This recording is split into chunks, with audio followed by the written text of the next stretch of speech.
ரபியுல் அவ்வல் மாதம் வந்தாலே ஸல்லல்லாஹு அலைஹி வஸல்லம் அவர்களை பற்றி பேசுவார்கள். அவர்களுடைய வாழ்க்கை சரித்திரங்களை சொல்லி காட்டுவார்கள், மேடையிட்டு பேசுவார்கள். ஆனால் அவர்களுடைய வாழ்க்கை வழிமுறைகளை நாம் பேசுவதற்காக வேண்டி வந்த உம்மத் அல்ல. அவர்களுடைய வாழ்க்கை வழிமுறைகள் தனது வாழ்க்கையிலே நாம் அமைத்து கொள்ள வேண்டும். முஹம்மத் என்று சொன்னாலே நாம் ஸல்லல்லாஹு அலைஹி வஸல்லம் என்ற ஸலவாத்தையாவது நாம் சொல்லி உலகத்திலே வாழ வேண்டும். நபியுடைய முஹப்பத் நம்மிடத்திலே இருக்கிறது என்றால் அவர்களுடைய வாழ்க்கை வழிமுறைகள் நம்மிடத்திலே இருக்க வேண்டும்.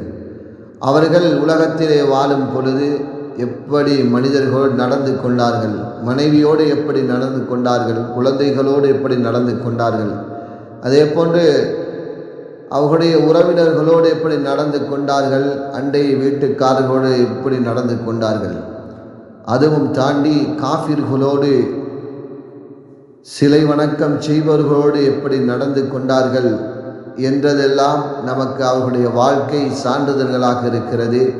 நாம் வாழ்ந்து கொள்ள வேண்டும் சகோதரர்களே. நபியுடைய வாழ்க்கையில் நமக்கு முன்மாதிரி இருக்கிறது.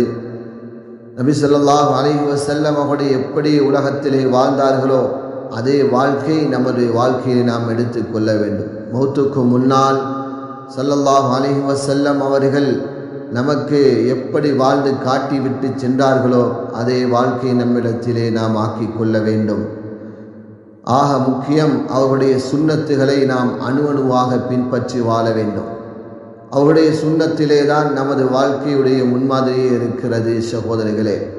அதனால் ஸல்லல்லாஹு அலைஹி வஸல்லம் அவர்கள் பிறந்து இறந்த மாதத்திலே இருக்கிறோம். இந்த மாதத்திலே நாம் செய்ய வேண்டிய வேலை அவர்கள் வாழ்ந்த வாழ்க்கையை நமது வாழ்க்கையாக நாம் ஆக்கிக் கொள்வது.